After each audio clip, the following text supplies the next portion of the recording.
എല്ലാവരും ഒരു ബോധ്യത്തിലിരിക്കുക. എപ്പോഴും വചനം കേൾക്കുമ്പോഴാണെങ്കിലും കൃപാസനത്തിലാണെങ്കിലും ആ ഒരു ബോധ്യം അവബോധം ഉണ്ടാകണം. നമ്മുടെ ചിന്ത വേറെ കാര്യത്തെക്കുറിച്ചോ സങ്കടത്തെക്കുറിച്ചോ നിയോഗത്തിനെക്കുറിച്ചോ ആയിരിക്കരുത്. അത് അമ്മയ്ക്കറിയാം, ദൈവത്തിനറിയാം നിനക്ക് ആവശ്യമുള്ളത് നീ ചോദിക്കുന്നതിന് മുമ്പേ. അപ്പോൾ ഞാനിവിടെ എത്തിപ്പെട്ടതിന് ഓർത്ത് സന്തോഷിക്കുക. ഞാൻ അമ്മയുടെ മുമ്പിലാണ്, ദൈവത്തിൻ്റെ മുമ്പിലാണ് എന്നുള്ളൊരു ബോധ്യം എപ്പോഴും ഉണ്ടാകണം. അത് ഉടമ്പടി എടുക്കാൻ വരുമ്പോൾ ഒരു അവബോധം ഉണ്ടാകണം. ഞാൻ എൻ്റെ ബന്ധം, ദൈവമായിട്ടുള്ള ബന്ധം ശക്തിപ്പെടുത്താൻ വേണ്ടി വന്നിരിക്കുക. ഞാൻ എൻ്റെ ദൈവത്തിൻ്റെ അകന്നിരുന്ന് ഞാൻ ദൈവമായിട്ട് അടുക്കാൻ വന്നിരിക്കുക. എൻ്റെ അച്ഛനെ കാണാൻ വന്നിരിക്കുക, അച്ഛനായിട്ട് അടുക്കാൻ വന്നിരിക്കുക. ഒരു അവബോധം എപ്പോഴും ഉണ്ടാകണം. ഇല്ലാതെ എൻ്റെ നിയോഗം നടന്നു കിട്ടണം, അത് മാത്രം ആകരുത്. അതില്ല ഉടമ്പടി. ദൈവം നമ്മളെ വിളിക്കുന്ന വിളിയാണ് ഈ ഉടമ്പടി. നമുക്കിവിടെ കൃപാസനത്തിൽ തന്നത്, അമ്മ തന്നത്, മക്കളൊക്കെ അച്ഛനും അമ്മയായിട്ട് അകന്ന് നിൽക്കുക, ദൈവമായിട്ട് അകന്ന് നിൽക്കുക. അവരെ തിരിച്ച് വിളിക്കുന്നതിൻ്റെ ഭാഗമായത്. ഇത് സ്നേഹമാണ്. ഉടമ്പടി എന്ന് പറയുമ്പോൾ നിങ്ങൾ ദൈവമായിട്ട്, ദൈവം നിങ്ങളെ സ്നേഹിക്കുന്നത് വെളിപ്പെടുത്തി കിട്ടാൻ, നിങ്ങൾക്കത് അനുഭവമായിട്ട് മാറാനാണ് നിങ്ങൾ ഉടമ്പടി എടുക്കുക. ഞാനും ദൈവമായിട്ടുള്ള ബന്ധം ശക്തിപ്പെടുത്തുക. അപ്പോൾ ഈ കാരുണ്യ പ്രവൃത്തി എന്ന് പറയുമ്പോൾ, അപ്പോൾ ഉടമ്പടിയുടെ ഭാഗമായിട്ട് ചെയ്യുമ്പോഴും ഒരു കാര്യം ശ്രദ്ധിക്കണം. ഏറ്റവും വലിയ കാരുണ്യം, നിങ്ങൾക്ക് കിട്ടുന്ന ഈ അനുഭവം മറ്റുള്ളവർക്ക് കിട്ടണമെന്ന് ആഗ്രഹിക്കുക. ഒരാളെങ്കിലും നിങ്ങൾക്ക് അനുഭവം കിട്ടിക്കഴിഞ്ഞാൽ നമ്മൾ ചെയ്യേണ്ടത്, നമ്മളെ കടമയാണത്. ഒരാളെങ്കിലും നിങ്ങൾ ഉടമ്പടി പറഞ്ഞ് അവരെ കൊണ്ടുവരണം, ദൈവമായിട്ട് അടുപ്പിക്കണം. അതാണ് ആത്മാവിൻ്റെ രക്ഷ. ദൈവം ആഗ്രഹിക്കുന്നത് ഒരു ആത്മാവെങ്കിലും രക്ഷപ്പെട്ട് കഴിഞ്ഞാൽ ദൈവത്തിൻ്റെ സന്തോഷമാണ്. അതിന് നിങ്ങൾ ഉപകരണമായിട്ട് മാറണം. അതിന് എപ്പോഴും പ്രാർത്ഥിക്കണം. എനിക്കറിയാം, എൻ്റെ കൂട്ടത്തിലുള്ളവർ തന്നെ ഇവിടെ മുമ്പിലിരിക്കുക, ക്ലമൻ്റ് ആണെങ്കിൽ പോലും ഒരാളാണെങ്കിൽ ഒരാൾക്ക് വേണ്ടിയിട്ട് അവർക്ക് വഴി അറിയില്ലെന്ന് പറഞ്ഞ് ട്രെയിൻ ടിക്കറ്റ് കൊടുത്ത് അവിടെ നിന്ന് അവരുടെ കൂടെ ഇങ്ങോട്ട് വരും. പലപ്പോഴും പലവരും വരുമായിരിക്കാം, പക്ഷേ അത് വലിയൊരു അനുഗ്രഹമായിരിക്കും. പ്രൈസ് ദി ലോർഡ്, ഹല്ലേലൂയ. അതുപോലെ തന്നെ ഞാൻ പറഞ്ഞ എപ്പോഴും സന്തോഷമായിരിക്കണം, ദുഃഖിക്കേണ്ട കാര്യമില്ല. ഏറ്റവും വലിയ പാവമാണ് സങ്കടത്തിലിരിക്കുന്നത്, തന്നെ പാവമാണ്. ദൈവമായിട്ട് ഒരു അവബോധമില്ലാത്തതാണ്, ദൈവത്തെക്കുറിച്ചൊരു ബോധ്യമില്ലാത്തതാണ് ഏറ്റവും വലിയ പാവം. പിശാച് പ്രവർത്തിക്കുന്നത് അതാണ്.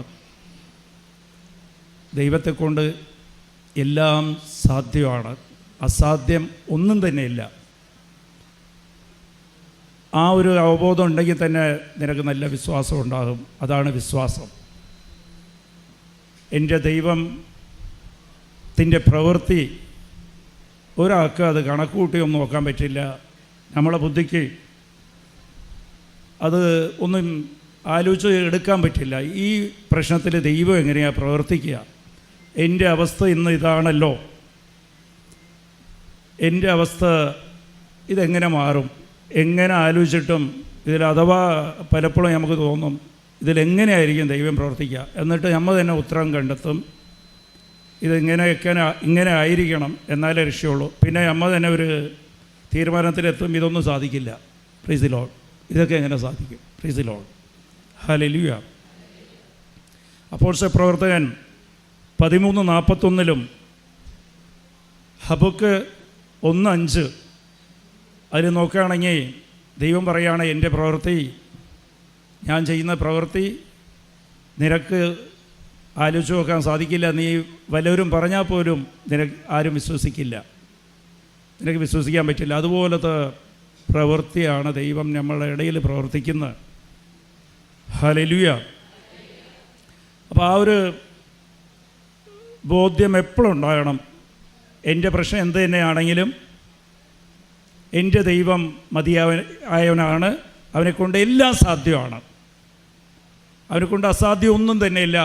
അത് ആദ്യം ഉറപ്പിക്കുക. മനസ്സിൽ ആ കാര്യം ആദ്യം അങ്ങോട്ട് ഉറപ്പിക്കുക. ഇത് എനിക്ക് പറഞ്ഞിട്ടുള്ളതല്ല, ഞാൻ പാവിയാണ്, ഇല്ലേ എനിക്കതിൻ്റെ കഴിവില്ല, യോഗ്യതയില്ലെന്നൊക്കെ പിശാച് തോന്നിപ്പിക്കും. കഴിവില്ല, യോഗ്യതയില്ല, അവർക്കാണ് കരുണ ലഭിക്കാനുള്ള യോഗ്യത. ദൈവം കരുണയുള്ളവനാണ്. നിൻ്റെ യോഗ്യത തന്നെ അതാണ്. നിനക്ക് നിന്നെ പാവത്തെക്കുറിച്ചുള്ള ഒരു അവബോധവും അത് അനുദപിക്കാനുള്ളൊരു മനസ്സും, അതാണ് നിൻ്റെ യോഗ്യത. നിനക്ക് എന്തൊക്കെ യോഗ്യതയില്ലെന്ന് നീ വിചാരിക്കുന്നോ അതാണ് ദൈവം കരുണ ലഭിക്കാനുള്ള യോഗ്യത. അതാദ്യം മനസ്സിലാക്കണം.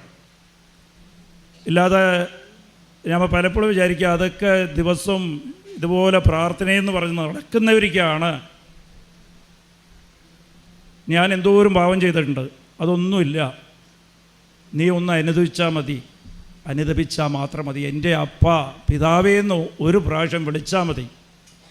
അതിനാണ് ദൈവം കാത്തിരിക്കുന്നത്. അതിനാണ് ഉടമ്പടിയും ദൈവത്തിൻ്റെ വിളിയായത്. ഇതാദ്യം വിളങ്ങണി വെച്ച് ഈ മെസ്സേജ് കിട്ടിയപ്പോൾ അത് ഉടമ്പടി, ഞാൻ പറഞ്ഞത് കോൺട്രാക്റ്റ് എന്നാണ് പറഞ്ഞത്, എഗ്രിമെൻറ്റ്. അപ്പോൾ അച്ഛനാ പറഞ്ഞത് ഉടമ്പടിയാണെന്ന്. പക്ഷെ അതിന്ന് ബോധ്യമായി, അത് കൺഫേമായി. ഇത്രയും ആൾക്കാരെ വിളിച്ചിരിക്കുക ദൈവം. അത് അന്ന് വിളിയായിരുന്നു, എല്ലാവരെയും സ്വന്തമാക്കാനുള്ളൊരു വിളിയാണ്. ആ ഒരു അവബോധം നമുക്കുണ്ടാകണം. പിന്നെ ദൈവത്തിൻ്റെ പ്രവൃത്തി നമുക്കൊന്ന് ആലോചിച്ച് നോക്കാൻ സാധിക്കില്ല, കണക്കൂട്ടാൻ സാധിക്കില്ല എന്താണെന്ന്. അതുതന്നെയാണ് അപ്പോസ്തല പ്രവർത്തകൻ 13:41 പറയണത്. നമുക്ക് 1:5 പറയുന്നത്, ഞാൻ പ്രവർത്തിക്കുന്നത് ആരെങ്കിലും പറഞ്ഞാലും ആരോടെങ്കിലും പറഞ്ഞാലും അവർ വിശ്വസിക്കില്ല. ഇതെല്ലാം അനുഭവമാണ്. ദൈവത്തിൻ്റെ വചനം സത്യമാണ്. ചെറിയ വ്യത്യാസം പോലും അതിലുണ്ടാകില്ല. എന്താ കാര്യമെന്ന് വെച്ചാൽ, ഞാൻ എൻ്റെ ജീവിതത്തിൽ ഈ വചനമൊക്കെ ദൈവത്തിൻ്റെ പ്രവൃത്തിയെക്കുറിച്ചൊക്കെ ഞാൻ കണ്ടിട്ടുള്ളതാണ്. ഒരു ദിവസം എൻ്റെ ഹോട്ടൽ, കോയമ്പത്തൂർ ഹോട്ടലിൻ്റെ പുറത്ത് ഞാൻ ഇറങ്ങിയപ്പോഴത്തേക്കും എൻ്റെ ഒരു പഴയ കൂട്ടുകാരനെ കണ്ട്. ഒരു 15 കൊല്ലമായിട്ട് അവനെ ഞാൻ കാണാതെ, അന്ന് ആദ്യമായിട്ട് കാണുക, ഷാജി എന്ന് പറഞ്ഞ അയാളുടെ പേര്. അപ്പോൾ കണ്ടപ്പോഴത്തേക്ക് എനിക്ക് മനസ്സിലായി. അപ്പോൾ അവനും ഓടി വന്നു. ഹോട്ടലിൻ്റെ ജംഗ്ഷനിൽ വെച്ചിട്ടാണ്. അപ്പോൾ ഓടി വന്ന് 15 കൊല്ലമായി ഞങ്ങൾ താമസിച്ചിരുന്ന വീടിൻ്റെ അടുത്ത് താമസിച്ച ആളാണ്. ഞങ്ങൾ അന്ന് താമസിക്കുന്നത്, ഞാൻ പറഞ്ഞില്ല, ഒരു ചെറിയ കുടിൽ പോലെ ഒരു ആസ്പെറ്റോസിട്ട ഒരു വീടാണ്, ചെറുതായിട്ട്. അപ്പോൾ സാധാരണ കൂട്ടുകാരാ എൻ്റെ കൂടെ നടക്കുന്നവനാ അന്ന്. അത് കഴിഞ്ഞിട്ട് അവനെ കണ്ടിട്ടില്ല. അങ്ങ് അവിടെ നിന്ന് മാറി ഒക്കെ പോയിട്ട് കാണാൻ സാധിച്ചിട്ടില്ല. ആ ഫോൺ നമ്പറൊന്നുമില്ല. അന്ന് മൊബൈലൊന്നും ഇല്ലാത്ത കാലമാണ്, 15-20 കൊല്ലം മുമ്പ്. അപ്പോൾ അവൻ എന്നെ കണ്ട ഉടനെ എന്ത് ചെയ്യണമെന്ന് ചോദിച്ചാൽ, ഞാൻ പറഞ്ഞു ഒന്നുമില്ല, വാ നമ്മളെ ഹോട്ടലിലേക്ക് പോകാമെന്ന് പറഞ്ഞ് ഞാൻ എൻ്റെ ക്യാബിനിലേക്ക്, ഫ്രണ്ട് റൂമിൽ തന്നെയാണ് എൻ്റെ ക്യാബിനിലേക്ക് കൊണ്ടുപോയി. അപ്പോൾ അവൻ ഉടനെ എന്നോട് പറയുക, എടാ നീ രക്ഷപ്പെട്ടല്ലോ, നിനക്ക് നല്ലൊരു ജോലി കിട്ടിയല്ലേ. എന്നോട് പറയാം, ഓ ഇവിടെ മാനേജറിൻ്റെ ജോലി കിട്ടിയല്ലേ എന്ന്. അപ്പം ഞാൻ അവനോട് പറയുക, ഇല്ല ഇതെൻ്റെ സ്വന്തം ഹോട്ടലാണെന്ന് പറഞ്ഞിട്ട് എത്ര പറഞ്ഞിട്ട് അവൻ വിശ്വസിക്കുന്നില്ല. Price the Lord. അതൊരു 3 സ്റ്റാർ ഹോട്ടലാണ്. ഞാൻ ഇരുന്ന അവസ്ഥ, എൻ്റെ അവസ്ഥ, ഞങ്ങൾ തമ്മിൽ പോയ അവസ്ഥ, ഒരു ചായ വാങ്ങിക്കാനുള്ള കാശില്ലാത്ത അവസ്ഥയായിരുന്നു അന്നൊക്കെ. ഒരു 10-25 പൈസ തികച്ചെടുക്കാൻ സാധിക്കില്ല. അന്നത്തെ അവസ്ഥയിൽ കണ്ടവനവൻ. അപ്പോൾ ദൈവത്തിൻ്റെ പ്രവൃത്തി ഞാൻ പറഞ്ഞിട്ട് പോലും അവൻ വിശ്വസിക്കുന്നില്ല. അതാണ് നമ്മളെ ദൈവം. Price the Lord. ദൈവം നമുക്ക് ആലോചിച്ച് നോക്കാൻ സാധിക്കില്ല ഇതെങ്ങനെയൊക്കെയാണ് ദൈവം പ്രവർത്തിക്കുകയെന്ന്. ചില പ്രശ്നങ്ങളിൽ നമ്മൾ പട്ടുപോയി കഴിഞ്ഞാൽ ഇതിൽ നിന്ന് എങ്ങനെ പുറത്തേക്ക് വരാമെന്ന് നമുക്കറിയില്ല. പക്ഷെ ദൈവം അത് ഭംഗിയായിട്ട് അത് പ്രവർത്തിക്കും. അപ്പോൾ ആദ്യം നിങ്ങൾ സംശയിക്കരുത്. ഇതെന്താ കാര്യമെന്ന് വെച്ചാൽ നമ്മൾ സംശയിക്കുമ്പോൾ നമ്മളെ വിശ്വാസം ചോർന്നു പോകും, ദൈവാനുഭവം നമുക്ക് കിട്ടാതെ വരും, ദൈവത്തിന് നമ്മളോട് പ്രവർത്തിക്കാൻ സാധിക്കില്ല.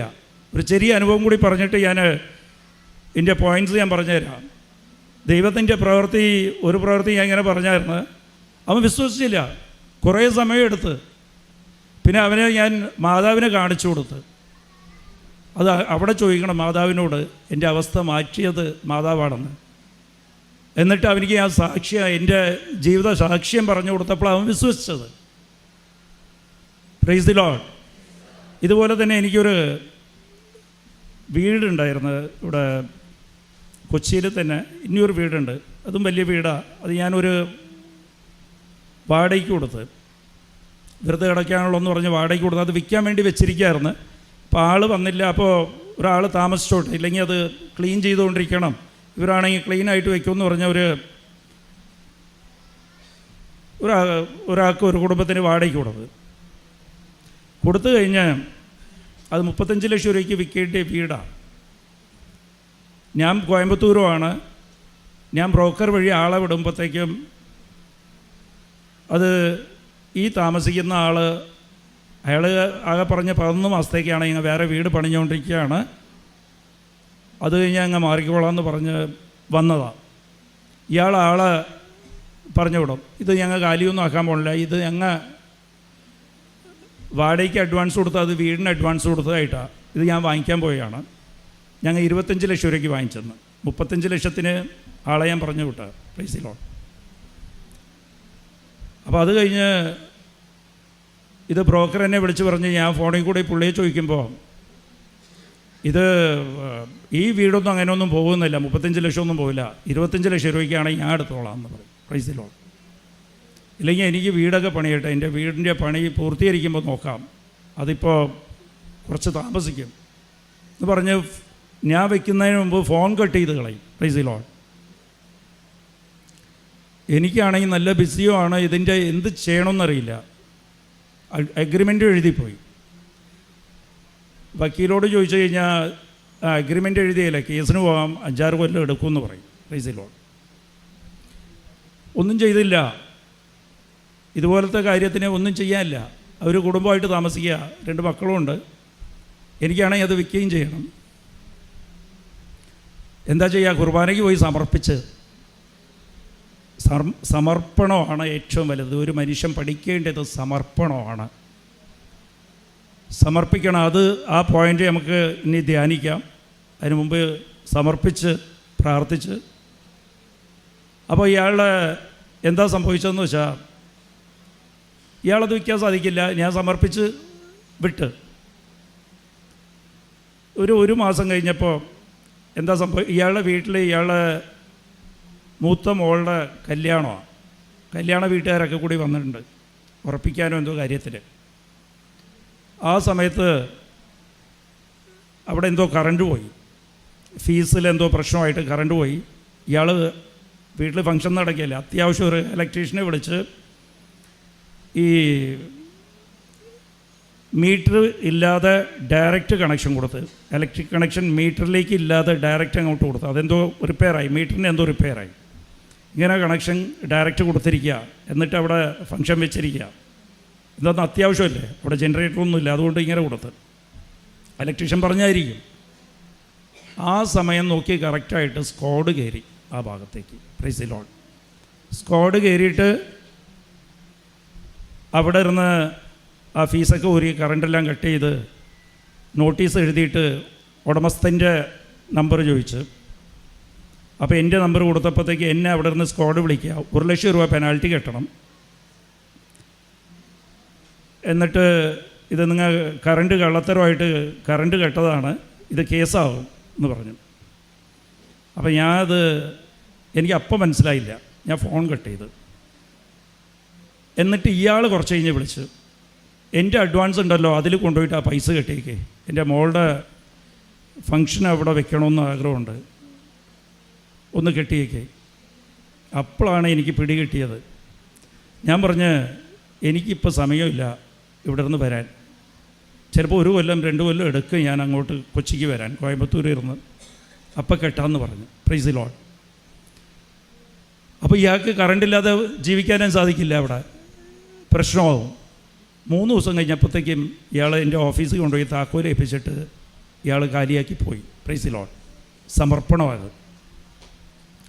അപ്പോൾ ഇത് 3 മാസം കഴിഞ്ഞപ്പോൾ 35 ലക്ഷം രൂപയ്ക്ക് വിൽക്കാൻ വെച്ചിരുന്ന വീട് 55 ലക്ഷം രൂപയ്ക്ക് ഇത് വിറ്റും പോയി. Praise the Lord. ഇതാണ് ദൈവമായിട്ടുള്ള സമർപ്പണം. Price the Lord. നമ്മളെല്ലാവരും എല്ലാം ചെയ്യും, പ്രാർത്ഥിക്കുക, എല്ലാം ചെയ്യും, സമർപ്പിക്കില്ല. അത് നമ്മളെ കൈ കൊണ്ട് നടക്കും. ഒരു സാധനം റിപ്പയറായി കഴിഞ്ഞാൽ, ഒരു ടി വി റിപ്പയറായാലോ നിങ്ങളെ വാച്ച് റിപ്പയറായാലോ കയ്യിൽ കെട്ടിക്കൊണ്ട് ഇതൊന്ന് സർവീസ് ചെയ്താന്ന് പറഞ്ഞാൽ സർവീസ് ചെയ്യാൻ സാധിക്കുക? Price the Lord. മക്കൾക്കൊരു അസുഖം വന്ന് അത് കയ്യിൽ വെച്ചുകൊണ്ട് ഡോക്ടറെ അപ്പുറത്ത് ഇത്രയും ദൂരത്ത് നിന്നുകൊണ്ട് ഡോക്ടറെ ഇതിനെ ചികിത്സിച്ചതാ എന്ന് പറഞ്ഞാൽ സാധിക്കുക? അങ്ങോട്ട് സമർപ്പിക്കണം. Price the Lord. അങ്ങോട്ട് ഏൽപ്പിക്കണം. അങ്ങനെ ആ ഒരു വിശ്വാസം നമ്മളെ അച്ഛനോട് നമുക്ക് ദൈവത്തോട് ഉണ്ടാകണം. ആ വിഷയത്തെ അങ്ങോട്ട് സമർപ്പിച്ചിട്ട് മറന്നു കളയുക. ഇതൊരു ഹോംവർക്കായിട്ട് ചെയ്തോ. ഈ ആഴ്ച അല്ലെങ്കിൽ ഈ മാസം ഏതെങ്കിലും നിങ്ങൾക്ക് നിങ്ങൾ വിഷമിച്ചുകൊണ്ടിരിക്കുന്ന വിഷയം നിങ്ങൾ അങ്ങോട്ട് വിട്ട് കള. എന്നിട്ട് അതിനെക്കുറിച്ച് ഓർമ്മ വരുമ്പോൾ ദൈവത്തിന് നന്ദി മാത്രം പറ. ആ വിഷയത്തെക്കുറിച്ച് നന്ദി മാത്രം പറ. എന്നിട്ട് ഓർക്കാൻ നോക്കരുത് അതിനെക്കുറിച്ച്. അത് തനിയെ ഓർമ്മ വരുമ്പോൾ നന്ദി പറയുക. പിന്നെ അതിനെക്കുറിച്ച് സങ്കടപ്പെടരുത്. Price the Lord. അങ്ങനെ ഒന്ന് ഹോംവർക്ക് ചെയ്തു നോക്ക്. ഈ ഒരു മാസം ചെയ്തു നോക്ക്. ഇത് സമർപ്പണത്തിൻ്റെ നിങ്ങൾക്ക് ആ സമർപ്പണത്തിൻ്റെ അർത്ഥം മനസ്സിലാകും. ദൈവം അതിൻ്റെ അനുഭവം നിങ്ങൾക്ക് തരും. Price the Lord. അപ്പോൾ ഇത് സമർപ്പണം ഞാൻ ബൈബിളിൽ ആദ്യം കണ്ടത് പുതിയ നിയമത്തിലെ അമ്മ മാതാവ് വഴിയാണ്. ഇതാ നിൻ്റെ ദാസി എന്ന് പറഞ്ഞങ്ങോട്ട് സമർപ്പിച്ച്. ഓർത്തിട്ട് ഇതൊന്നും ചില കാര്യം പിടികിട്ടില്ല. കല്യാണം പോലും കഴിഞ്ഞിട്ടില്ല, പുരുഷനെ കണ്ടിട്ടില്ല, ഗർഭമാണെന്ന് വെച്ചാൽ ഇതിന് ഒരു മറുപടിയില്ല. ആരോട് പറഞ്ഞാലും വിശ്വസിക്കില്ല. അപ്പോൾ നമുക്ക് ചില കാര്യത്തെ ഓർത്ത് കഴിഞ്ഞാൽ നമുക്ക് ഒരു ഉത്തരവും കിട്ടില്ല. ചില വിഷയത്തിന് പരിഹാരം നമുക്ക് മനസ്സിലാക്കാൻ സാധിക്കില്ല. ഇതിൻ്റെ ഉത്തരം എന്താണ്? ഡോക്ടർ ഇങ്ങനെ പറഞ്ഞല്ലോ, ഒരു നിവൃത്തിയില്ലല്ലോ, എനിക്ക് കല്യാണം നടന്നിട്ടില്ല, എൻ്റെ മകൾക്ക് ഇല്ല, മകൻ്റെ വിദ്യാഭ്യാസം, ജോലി, ഇതിനൊക്കെ ഞാൻ എന്ത് ചെയ്യും? ഇല്ല, എനിക്ക് അയൽക്കാരനെ കൊണ്ട് പ്രശ്നമാണല്ലോ, വല്ലവരും കൊണ്ടൊന്ന് കേസ് കൊടുത്ത് ഒരു വക്കീലെ വയ്ക്കാൻ പോലും കാശില്ലല്ലോ. Price the Lord. അതേപോലെ ചില കാര്യത്തിന് പെട്ടെന്ന് തീരുമാനമാകണം, അതും സാധിക്കില്ല. അതിനെല്ലാം ഈ ഉടമ്പടി വഴി സമർപ്പിക്കുക. Price the lord. ഹല്ലേലൂയ. അതിനാണ് ദൈവം വിളിച്ചിരിക്കുന്നത്. അപ്പോൾ സമർപ്പിക്കുക. സമർപ്പണം ചെയ്യേണ്ടത് എങ്ങനെയാണ്? വെറുതെ ഞാൻ അങ്ങോട്ട് സമർപ്പിക്കുക എന്ന് പറഞ്ഞ് സമർപ്പിച്ച് ഒരു വാക്കുകൊണ്ട് പറഞ്ഞാൽ സമർപ്പണമാകുക? സമർപ്പണത്തിൽ 3 കാര്യങ്ങൾ ഓർക്കുക. Price the Lord. പെട്ടെന്ന് ഇതൊരു ക്യാപ്സൂൾ പോലെ നിങ്ങൾക്ക് മനസ്സിലാകുന്ന രീതിയിൽ പറഞ്ഞുതരാം. 3 കാര്യങ്ങൾ സമർപ്പണത്തിൽ ഓർക്കുക. അത് പ്രഭാഷകൻ 2-ാം അധ്യായം 2, 3, 4 എടുത്ത് വായിക്കുക.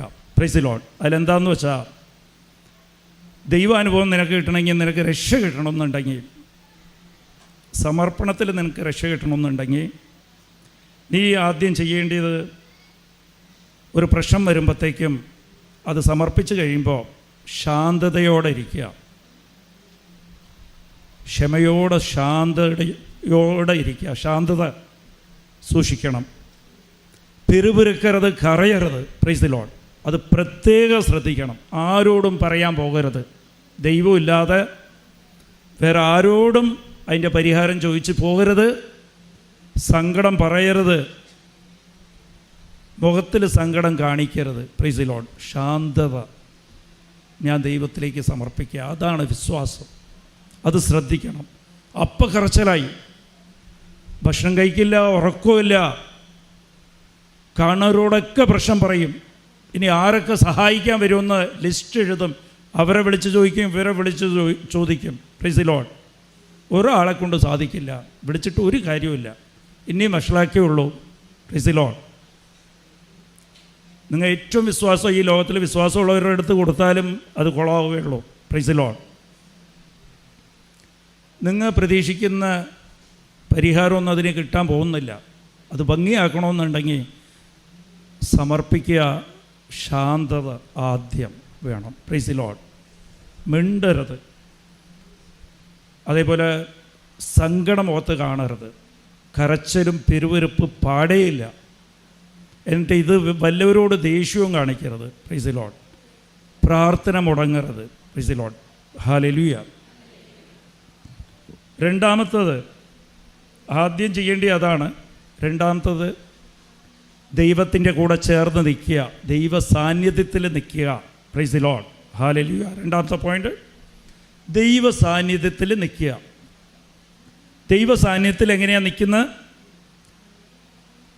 അത് നിൻ്റെ പ്രശ്നങ്ങൾ, നിൻ്റെ സഹനത്തെക്കുറിച്ച് നീ അതിനെ കാണരുത്. Price the Lord. അതിനെക്കുറിച്ച് ചിന്തിക്കരുത്.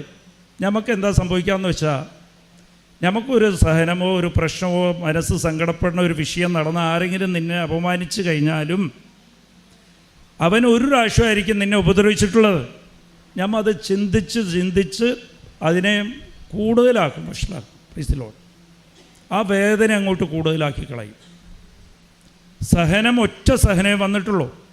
അത് ചിന്തിച്ചുകൊണ്ടേയിരിക്കും. അതിലേക്കാണ് നമ്മൾ നോക്കുന്നത്. അപ്പോൾ ദൈവ സാന്നിധ്യത്തിലിരുന്ന് നമ്മൾ മാറിപ്പോവും, ലോകത്തിലേക്ക് വരും.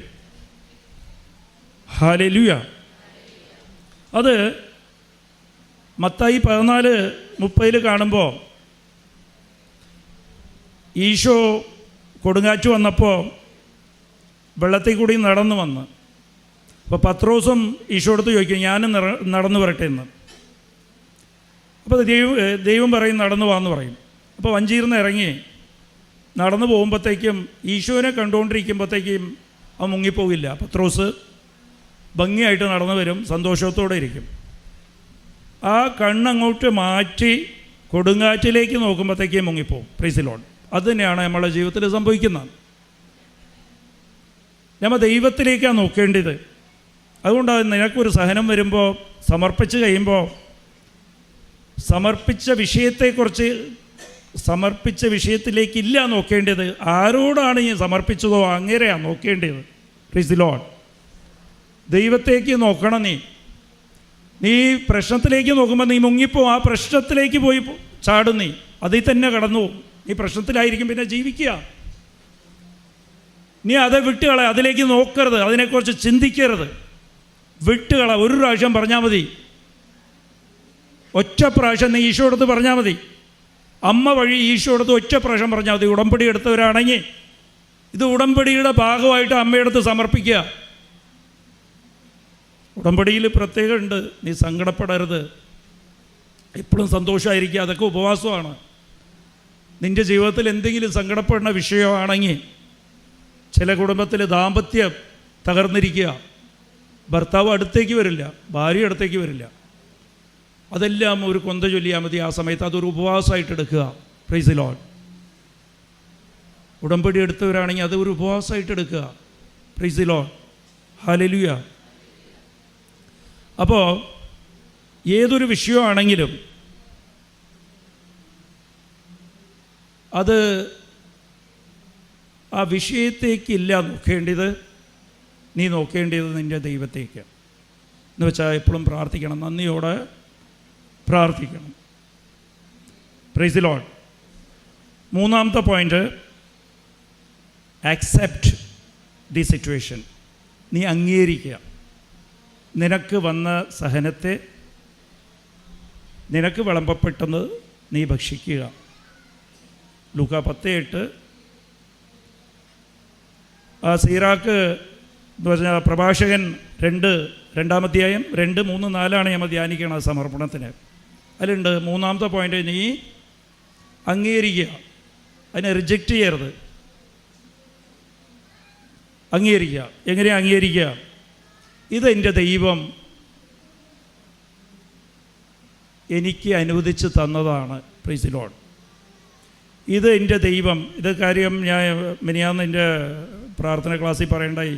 ഞാൻ എയർപോർട്ടിൽ പോകുമ്പോഴത്തേക്കും നമ്മൾ ഫ്ലൈറ്റിൽ ലഗേജ് കയറ്റണമെന്നുണ്ടെങ്കിൽ സ്ക്രീൻ ചെയ്തിട്ടാണ് കയറ്റുന്നത്. അത് സ്ക്രീൻ ചെയ്ത് ഓരോ കാര്യങ്ങൾ നോക്കിയിട്ട് ഇതിൽ അപകടമൊന്നും ഇല്ലെന്നുണ്ടെങ്കിൽ ആ പെട്ടി നമ്മളെ കയ്യിൽ തന്നു വിടും. Price the Lord.